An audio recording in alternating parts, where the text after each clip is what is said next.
자, 오늘, 제목 한번 따라서 봅시다. 오늘, 자, 갈등 풀고 계시나요? 네, 오늘은 안 하고. 갈등을 어떻게 풀고 계시느냐, 이 문제를 가지고 오늘 말씀 4장을 통해서 한번 우리의 갈등을 어떻게 풀어갈 것인가, 그 말씀의 해답을 한번 찾아보기를 원합니다.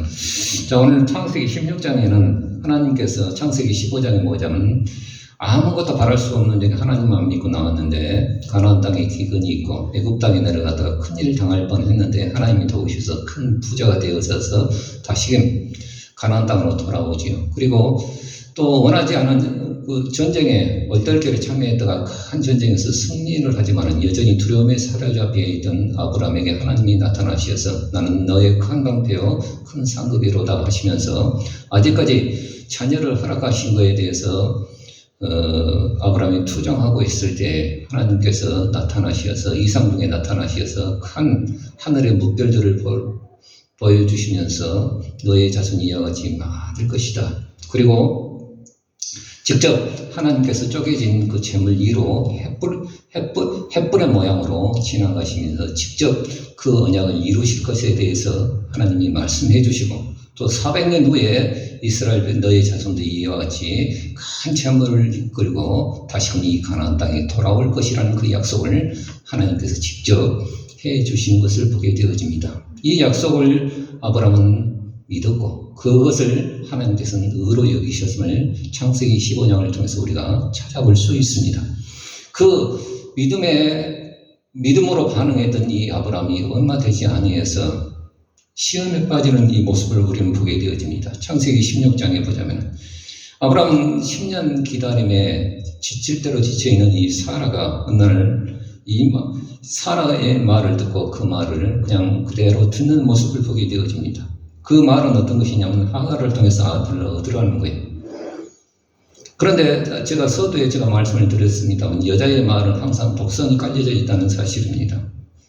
그런데 여기 보자면 진짜 어떻습니까? 하갈을 통해서 아들을 얻으라. 이것은 안 되다 보니까 그렇게 하자는 방법이기도 하지만은 그 사라의 말 속에는 항상 복선이 깔려져 있는 거예요.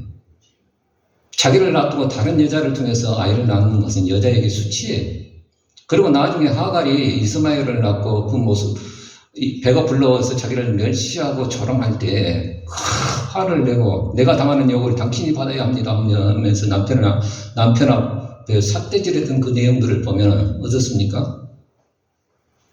정작 원하는 것은 아니었어요.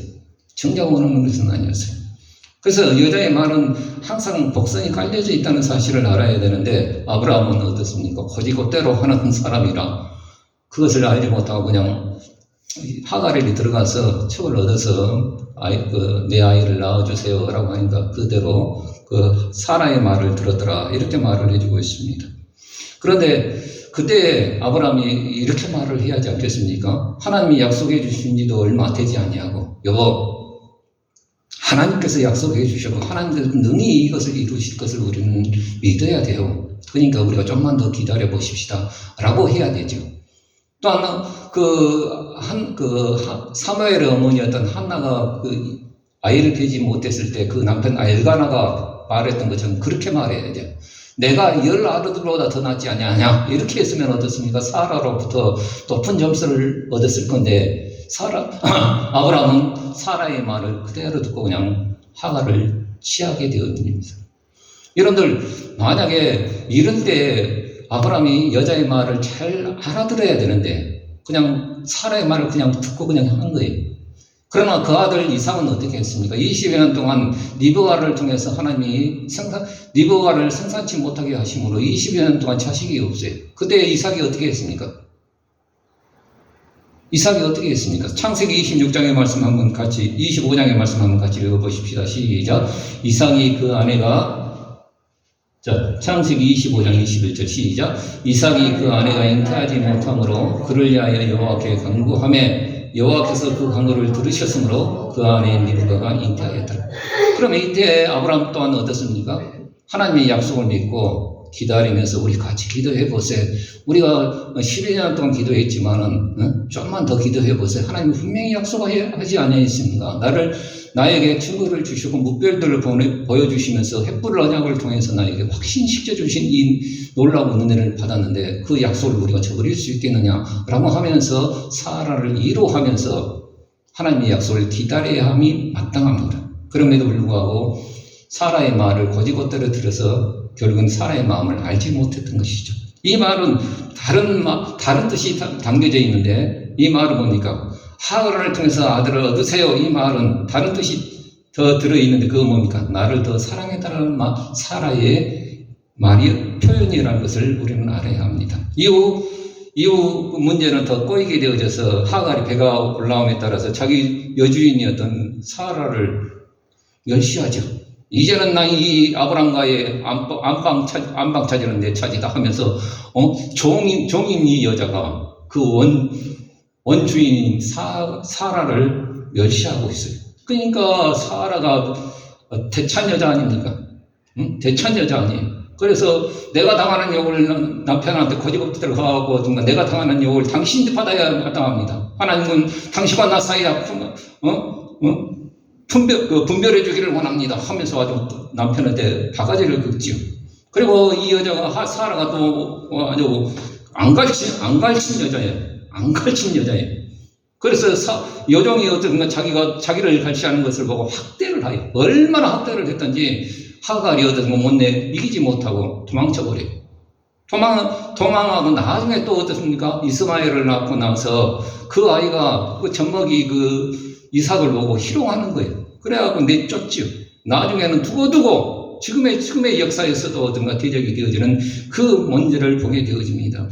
이런데 오늘 우리는 인간적인 방법을 취하면 그것이 당장 땜빵이 되어진 것처럼 생각이 되어질지 모르지만 하나님의 방법 아닌 이상은 더 문제를 꼬이게 만든다는 사실입니다. 그래서 인간의 생각과 계산과 방법은 결코 하나님의 약속과 결코 하나 되어질 수 없다는 사실을 성경은 말해주고 있다는 것입니다.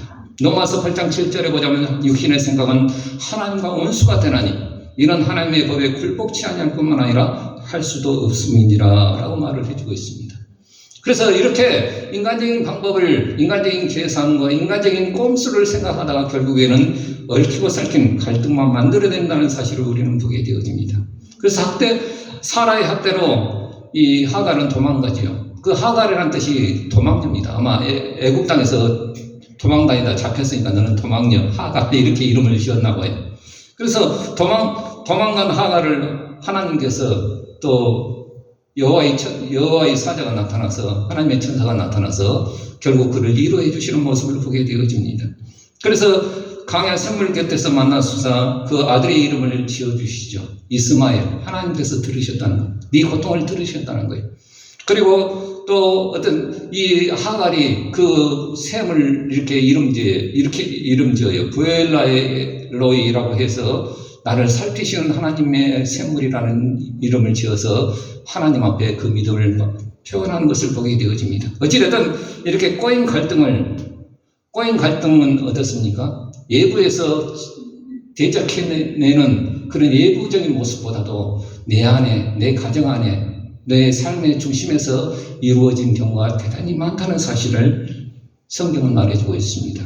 그래서 느헤미야서 5장에 보자면은 산발락과 예부의 적들이 어떤가 공격을 하려는 그 위험천만한 상황 가운데서 성을 반쯤 쌓았을 때에 실은 내부에서 균열이 일어나게 되어집니다. 귀족과 민장들이 고금리로 백성을 착취한다는 소문이 들려지기 시작했어요. 학개서에 보자면은 이스라엘 백성들이 바벨론 포로에서 돌아와서 지금 느헤미야 시대는 한 92년이 흐른데 그 과정 가운데서 하나님의 법으로 살아야 되고 하나님의 말씀으로 살아야 함에도 불구하고 그들은 여전히 그들의 삶의 패턴들은 바벨론화되어진 바벨론식으로 살아가고 있다는 것이죠. 그래서 돈이 없으면은 그냥 저당 잡히고 자기 저당 잡히고 그리고 나중에는 저당 잡힐 것이 없어서 정말 자기 딸들을 그냥 볼모 삼아서 저당 잡히는 이런 바벨론의 모습으로 살아가고 있음을 보게 되어집니다. 그래서 땅을 잃고 자녀들 또한 종으로 팔려지는 그 상황 가운데 백성들이 이제는 어떤가 내 자식들은 많고 내 처자식은 많고 먹을 것은 없고 그래서 땅을 빌려야겠다. 이자를 쌓아야겠다. 그런 소문들이 느헤미야의 귀 속에 들려집니다. 내 자식도 그 고금리로 착취하고 있는 저 사람들의 자식과 똑같은데 나는 어떻게 이 모양이냐? 라고 하는 탄식의 푸념절을 느헤미야가 들은 거예요. 더 유식한 말을 말해본다면 유전무죄, 무전유죄. 돈 없으면 죄 아닌 것도 죄가 되어지고 돈이 있으면 죄 있는 것도 죄 없는 것으로 되어지는 그 상황의 모습들을 느헤미야서 5장은 오늘 우리에게 고발하고 있다는 것입니다. 아무리 하나님의 대접을 한다 하지만은 먹고 사는 문제를 해결해 줘야 하지 않겠느냐. 백성들의 원성이 쌓아져 가고 있어요.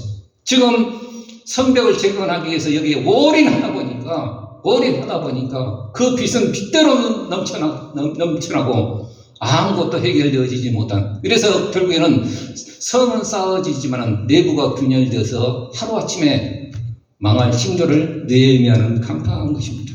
그래서 백성들의 부르짖는 소리를 듣고 느헤미야는 분노합니다.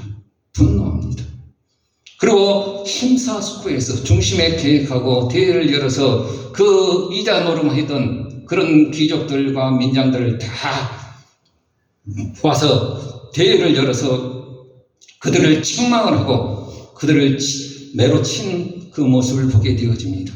그리고 느헤미야가 그들을 향하여 우리는 이방인의 그 종이 되었던 그 우리 통족을 구원하기 위하여 우리는 힘을 다하여 그 사람들을 성령했거늘 너희는 너희 동족을 그냥 돈으로 팔고 있느냐 이렇게 그들을 책망하는 모습을 보게 되어집니다.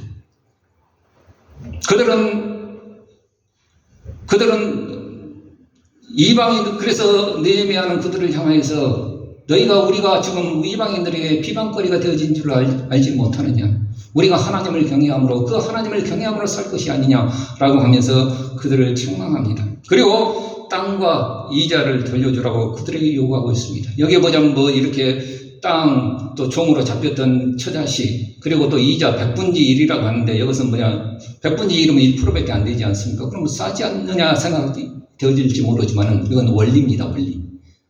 한 달에 1%씩 받는다면 1년에 12%를 받는 고금리로 백성들의 고요를 짜내고 있는 착취하고 있는 것이죠.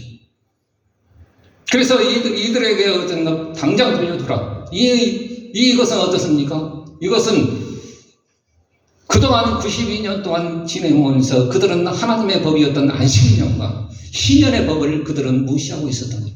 7년이 되어지면 종이 되었다 할지라도 자유하게 하는 그 안식년의 법과 50년이 되어지고 77에 49, 50년이 되어지면 그 모든 땅들을 어딘가 다시금 복원시키는 하나님의 법을 그들은 무시하고 있었던 것이죠. 이 법을 하나님의 말씀을 들어서 복원시키면서 다시금 돌려주라는 거예요. 이렇게 했을 때 그 사람들이 어떤 기득권을 가진 사람은 자기의 것들을 내놓지를 못합니다. 그런데 느헤미야가 이 말을 하고 분노하면서 매를 치라 하면서 어떤가 그들을 권력의 힘으로 막 협박하니까 그들이 어떻습니까? 놀래서 다 돌려줘요. 그런데 물론 권력의 힘으로 그들이 돌려주긴 돌려줬으나 그 나아정에 나와 있는 말들을 보면 느헤미야가 청렴했고 하나님을 경외했고 12년 동안 총독으로 있으면서 총독의 녹을 먹지 않냐요. 합에 들어갈 그 식사량만 해도 어마어마한 것들이 들어가는데 소 한 마리가 들어가고 이렇게 양이 들어가고 이렇게 들어간 것이 나와요. 그 어마어마한 것들을 자기 자비랑으로 그 모든 일들을 대면서 12년 동안 총독의 녹을 받지 아니하니까 그것이 청렴결백하니까 이 사람의 말이 힘이 있었던 것을 보게 되어집니다. 그리고 또 하나 어떻습니까? 백성의 부역이 중함을 알았기 때문에 자기 스스로 그 기득권을 포기하고 백성의 마음을 하루새기면서 하나님의 가장 중요한 성벽 쌓기를 이루어내는 것을 보게 되어집니다. 다시 말해서 마음이 통하는 소통의 정치를 했다는 것을 우리는 보게 되어집니다. 마태복음 15장의 말씀에 보자면 이 마음에 관한 얘기를 또 예수님께서 하시는데, 마음이 통하지 않는 종교 지도자들은 자기의 우울한 그 지혜를 통해서 다른 사람들을 비판하고 판단합니다. 바리새인과 서기관들이 오병이의 기적을 맛본 그 제자들의 모습들을 이렇게 엿보았나 봐요. 그래서 그 들판에서 손도 씻지 않냐고 막 처먹는 그 모습을 보면서, 야, 당신의 예수님을 향하여 당신의 제자들은 손도 씻지 않냐고, 장로들의 유죄라고 그냥 반드시 손을 씻고 음식을 먹으라고 했는데 손을 씻지 않냐고 그렇게 처먹는 모습을 보니 너희는 죄인이다, 이렇게 지적질하고 있는 거예요. 그때 예수님께서 하시는 말씀이 사람의 유전으로 하나님의 계명을 범한 것이라고 그들을 책망하고 있습니다. 그리고 그들이 사람의 유전으로 하나님의 말씀을 범한 가장 신뢰가 그 예가 하나 있는데, 그 이 고르반 제도입니다. 다시 말해서 어떤 법이냐면은, 내가 하나님께 드림이 되어졌다고 한다면은 내 부모를 공경하지 않아도 된다는 거예요. 이것은 무엇이냐면은, 하나님 앞에 제물을 드렸고 소원을 하고 드렸다고 한다면은 부모를 공경하지 않아도 된다는 거예요. 하나님의 법은 그렇습니까? 아니죠. 내 부모를 공경하라, 내 부모를 해방하면 반드시 죽음을 면치 못하는 것이 어떤 하나님의 법 계명 아닙니까? 그런데 이 장로들의 유전에는 어떻습니까? 하나님 앞에 드려졌다고 한다면 이제 없지 않습니까? 그러면 내 부모를 공경해야 되는데 혹시 내가 하나님 앞에 드렸던 헌금 다시금 돌려줄 수 있겠습니까? 이렇게 말하면, 하나님 앞에 드려진 거 그냥 너 드려졌으니까 내 부모를 공경하지도 하지 않아도 된다, 이렇게 고르반 제도를 악용하고 있다는 거예요. 이 고르반 제도는 어떻습니까? 대제사장들과 서기관들의 배를 채우기 위한 편법이, 하나님의 사람의 유전을 가지고 하나님의 계명을 폐하는 도다. 다시금 예수님께서 다시 원 문제로 돌아가서 입으로 들어가는 거예요. 제자들이 손 씻지 않고 그 음식 먹는 것이 그 사람을 더럽게 하는 것이 아니라, 이것을 가지고 다시금 설명하시는데, 입으로 들어가는 것이 사람을 더럽게 하는 것이 아니라, 뒤로 나오지 않습니까? 입으로 들어가는 것이 사람을 더럽게 하는 것이 아니라 입에서 나오는 것, 즉 사람의 마음에서 나오는 그것이 사람을 더럽게 하는 것이다 라고 말을 해주고 있습니다. 이 마음에서 나오는 것, 입에서 나오는 것들이 악한 생각이고 살인이고 간음이고 음란이고 도둑질이고 거짓 증거고 해방이라고 예수님께서 말씀하고 계심을 보게 되어집니다. 그런데 이들은 마음이 멀었어요. 입술로는 하나님을 경외한다 하지만은, 입술로는 하나님을 찬양하고 하나님을 섬긴다 하지만은 마음이 하나님 앞에 머니 헛되이 나를 경배하는도다. 이사야에서의 말씀을 가지고 그들을 책망하신 것을 보게 되어집니다. 그래서 예수님께서 그 이스라엘 지역을 떠나서 두로와 시돈 지역으로 가셔가지고 거기에서 한 사람을 만나는데, 가나안 여인 하나를 만났는데, 예수님을 보자마자 소문을 들어서 자기의 흉악히 귀신 들린 그 딸을 고쳐줄 수 있는 유일한 분은 예수님밖에 없다 싶어서 예수님을 보자마자 뒤에서 소리조리 질러내면서, 주 다윗의 자손이여 나를 불쌍히 여기셔서 내 딸이 흉악히 귀신 들렸나이다 고래고래 소리 지르는데 예수님은 한 말씀도 안 하셔요. 그러니까 제자들이 보다 못해서, 예수님 저 여자가 아주 소리 지르고 나리지 않습니까? 예수님 뭐라고 하셔야 하지 않겠습니까? 그때 예수님께서 하시는 말씀이, 나는 이스라엘 집에 잃어버린 양에는 내가 보내심을 받지 아니하노라. 딱 무시해요. 그럼 뭐다로 이방인 지역을 가셨습니까? 응? 그래놓고 어땠습니까? 그 여자가 또 소리 지르면서 그 앞에 무릎을 꿇고, 주 다윗 주님 나를 불쌍히 여겨주세요. 내 딸이 흉악히 귀신 들려서 내가 이럴 수 없는 이 삶을 살아갈 수 없어요. 나를 도와주세요. 이렇게 말을 하고 있는 거예요. 그때 예수님께서 또 무시하는 말을 해요. 자녀의 떡을 취해서 개들에게 던짐이 마땅치 않다. 걔 무시하고 있는 거예요. 예수님께서 그 여자를 무시하는 것이 아니라 지금 그 여인의 믿음, 마음의 상태를 지금 점검하고 있는 거예요. 그때 이 여인이, 예수님에는 내 딸을, 흉악히 귀신 들린 내 딸을 구원할 수 없다는 이 사실 앞에 내가 무시당해도, 무시당해도 예수님 앞에 내 믿음을, 내 마음을 보여야겠다 해서 딱 한마디 합니다. 주여 올소이다마는 개들도 그 주인의 상에서 떨어지는 부스러기를 먹고 사나이다. 주여 부스러기라도 줬사오니 주여 나를 불쌍히 여겨 주옵소서. 그때 예수님께서 그 여인을 향하여 뭐라고 합니까? 딱 말하신 것이 아니라, 여자야 내 믿음이 크도다. 시로 그 귀신 들린 딸아이가 나온 것을 믿으시길 주의 이름으로 축원드립니다. 여러분들 놀라운 은혜가 있어요.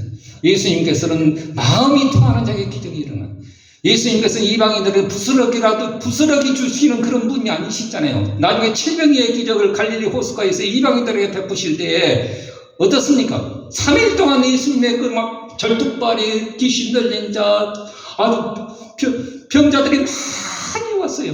어느 누구 하나 이 사람들은 어떻습니까? 3일 집회하면서 도시락 싸갖고 온 사람들이 없어요. 다 없이 사니까.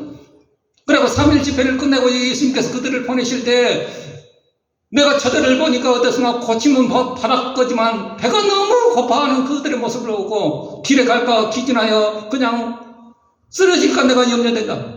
저들을 굶겨서 내가 도저히 보낼 수 없다. 너에게 있는 것이 뭐냐? 지다리여. 이 둘판에 5병의 기적을 보고도 그들은 믿지를 못하는 거예요. 그래서 7개 떡이 있고 두 마리 생선이 있는데요. 그거 가져와라. 그렇게 해서 7병의 기적을 다시금 일으키신 놀라운 은혜를 보게 되어집니다. 이 모든 것들은 어딘가 기적이 중요한 것이 아니라 예수님의 마음이 그들의 마음과 통했고 그들의 마음을 알아줬고 그들의 마음을 통해서 하나님의 그 놀라운 기적을 드러내신 것을 보게 되어집니다. 우리 역시도 마찬가지입니다. 생명의 근원이 이 마음에 있듯이 갈등의 근원 또한 어떻습니까? 이 마음속에서 비롯되어짐을 성경은 말해주고 있습니다. 잠언서 4장 23절의 말씀 한번 같이 읽어봅시다. 시작. 무릇 지킬 만한 것보다 더욱 내 마음을 지키라. 생명의 근원이 이에서 남이니라. 이것을 달리 해석해 본다면 어떤가? 우리의 마음을 지켜내지 못하고 어떻습니까? 갈등을 만들어내는 그 가장 중요한 요인이 이 마음에서 비롯되어진다는 사실을 성경은 말해주고 있습니다. 그러므로 오늘 사도행전 15장에 보자면은 그들이 갈등하고 다툼과 분쟁이 있음에도 불구하고 그들이 정말 놀라운 일치하게 해서 하나님의 이 교회를 세워나가는 그 모습을 보게 되어지는데 할례와 구원의 문제는 초대교회의 뜨거운 감자였어요. 아니 거짓 교사들이 할례를 받아야 율법을 지켜야 하나님께서 필요 없는 율법을 왜 주셨겠느냐? 필요하니까 주셨겠지. 어찌 그들의 주장들을 보면 더 논리적인 것 같아요. 그래서 거짓 교사들이 할례를 받아야 구원받는다는 것을 계속 주장합니다. 안디옥 교회에서 7명의 쟁쟁한 사람들이 있었잖아요. 뛰어난 학식이 있는 사람들도 있었고 왕가 있는 사람도 있었고 바울과 바나바 같은 사도도 있었어요.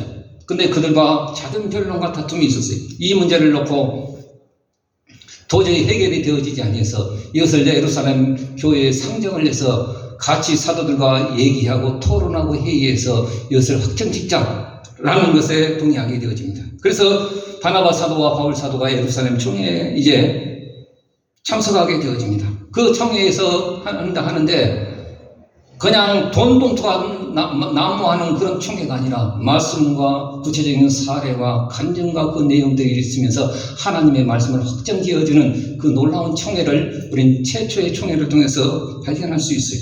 그래서 베드로가 하는 말이 내가 고넬료의 집에 들어갔을 때 이 이방인들 우리는 그들과 식사하지도 않는데 하나님께서는 이 이방인에게 구원을 베풀었을 때 그들이 할례를 받은 것도 아니지만은 우리가 똑같은 성령을 하나님께서는 그 깨끗한 마음을 주사 그들로 하여금 놀라운 구원을 이루어내신 것을 여러분들이 기억하시지 않습니까? 내가 이것을 다시금 증거합니다. 이때 바울이 또 바톤을 이어서 우리가 이방인의 1차 전도 여행을 갔을 때 키프로스와 저 비시디아과 더베아 누스드라 지역에서 그들이 할례를 받지 아니했음에도 불구하고 주 예수 그리스도를 믿을 때 놀라운 구원의 역사가 그들에게 동일하게 이루어졌음을 우리는 선교 과정 가운데 우리가 보았나이다. 이것은 우리를 이방인들을 부르실 때 어떤 율법의 조항을 지켜서 구원받는 것이 아니라 하나님의 은혜로 믿음으로 말미암아 구원받는 것이 확실합니다라고 보고를 하게 되어집니다.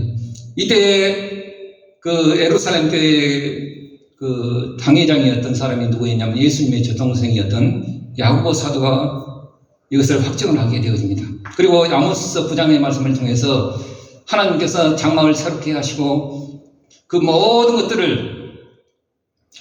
것들을 또 테러간 것을 다시금 세우실 때, 다시금 하나님의 집을 세우실 때 이방인들도 참여한다는 그 놀라운 예언의 말씀, 아모스의 말씀을 가지고 이 말씀이 우리에게 합하도다 라고 하면서 이방인들을 우리도 지지 못하는 그 무거운 율법의 짐을 지우지 말고 그들로 하여금 은혜로 말미암아 믿음으로 말미암아 구원받는 것이 우리에게 합당하도다 하면서 하나님의 말씀으로 확정짓는 것을 보게 되어집니다.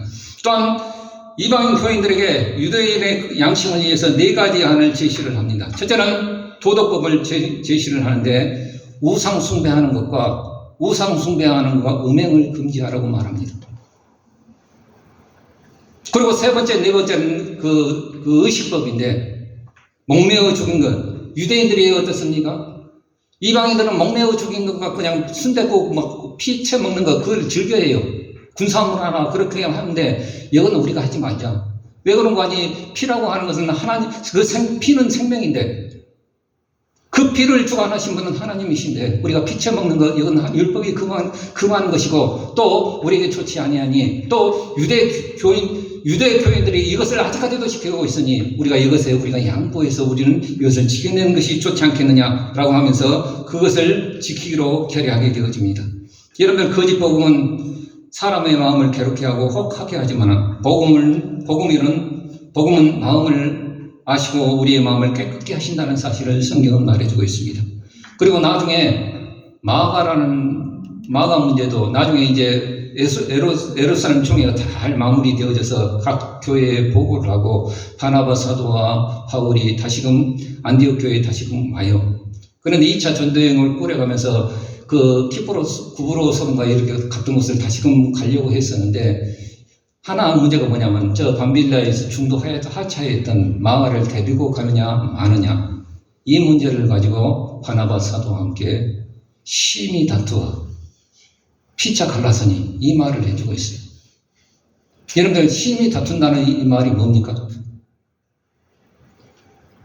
아마 그 상황들을 생각을 해보면 이럴 거예요. 바나바 사도가 바울 사도님, 우리 이제 2차 전도여행을 출발해야 되는데 그 중간에 그 밤빌리아에서 중도에 하차했던 마가를 데려가고 가십시다. 이게 바울이 하는 말이 이렇게 연약한 사람 만약에 데리고 가다 또 중도 하차하면 어떻게 하겠습니까? 혹등이 나는 도저히 싫습니다.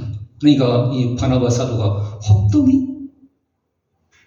마가는 그 바나바의 생질이라 조카입니다. 조카. 혹등이? 그러니까 바나바 사도가 이렇게 말을 했을 거예요. 야, 바울 많이 컸다. 그러니까 바울 사도도 뭐 바나바? 이렇게 싸우면서 어딘가 삿대질하고 하는 것이 심히 다툰 겁니다. 그리고 피차 갈라서게 되어집니다. 그러나 나중에 어떻습니까? 중심으로 나중에 디모데후서 4장 세월이 흘러서 베드로의 그 통역 비서관으로의 역할들을 잘 감당을 했고 나중에 디모데후서 4장 11절에 보자면 야 디모데에게 마가를 좀 데리고 와라. 저가 나에게 제일 큰 사람이다. 데리고 와라. 그리고 나중에는 이 사람이 어떤가 성숙해져서 그 네 사복음서의 둘째 복음이었던 마가복음을 집필한 사람이 이 마가였음을 성경은 말해주고 있습니다. 여러분 오늘 우리는 갈등을 어떻게 풀어갈 것인가요? 또 어떻게 풀어가겠습니까? 신앙과 사람 관계의 갈등 속에서 어느 것 하나 오늘 우리는 답을 내지 못하고 수동적인 모습으로 우리는 살고 있지는 않습니까? 사라의 말을 들었던 아브라함은 마음으로 아내의 말을 듣지 못했어요. 하갈을 지어서 아들을 얻으라 이 말을 곧이곧대로 들었어요. 사라의 마음 본심은 어떤가 나를 더 사랑해달라는 말이었는데 그걸 듣지 못한 거예요. 그러나 느헤미야는 백성의 소리를 마음으로 듣고 중심에 계획하고 개혁을 단행했음을 우리는 보게 되어집니다. 우리 역시도 우리가 사람의 말들을 오늘 마음으로 듣지 못하면 우리 또한 이 선자가 되어지고 거짓이 되어질 수 있음을 우리는 알아야 합니다. 만물보다 심히 부패한 것은 마음이라 누가 알리오마는 그러나 하나님은 알고 계셔요. 하나님은 우리의 마음의 중심을 꿰뚫어 보시는 하나님이십니다. 하갈까지도 어떻습니까? 하나님께서는 살펴주신 하나님이심을 성경은 말해주고 있습니다. 그러므로 오늘 우리는 다툼과 허영 속에서는 갈등이 그치지 않지만 겸손한 마음과 남을 낮게 여기는 주의 마음 속에서는 그 갈등을 해결할 수 있는 실마리를 우리가 찾아낼 수 있습니다. 우리가 한번 빌립보서의 말씀 한번 같이 읽어보십시다. 시작. 아무 일이든지 다툼이나 허영으로 하지 말고 오직 겸손한 마음으로 각각 자기보다 남을 낮게 여기고. 그렇죠. 여기 보자면 아무 일이든지 다툼이나 허영을 하게 되어지면 그 속에는 분쟁과 갈등만 만들어내게 되어집니다. 그러나 오직 겸손한 마음으로 주의 마음으로 각각 자기보다 남을 낮게 여기는 마음을 가질 때 그 속에서 갈등을 해결할 수 있고 또 그 공동체가 분해되지 아니하고 하나님의 놀라운 사랑으로 채워지고 또 회복되어지는 귀한 은혜가 있을 줄 믿습니다. 기도하겠습니다.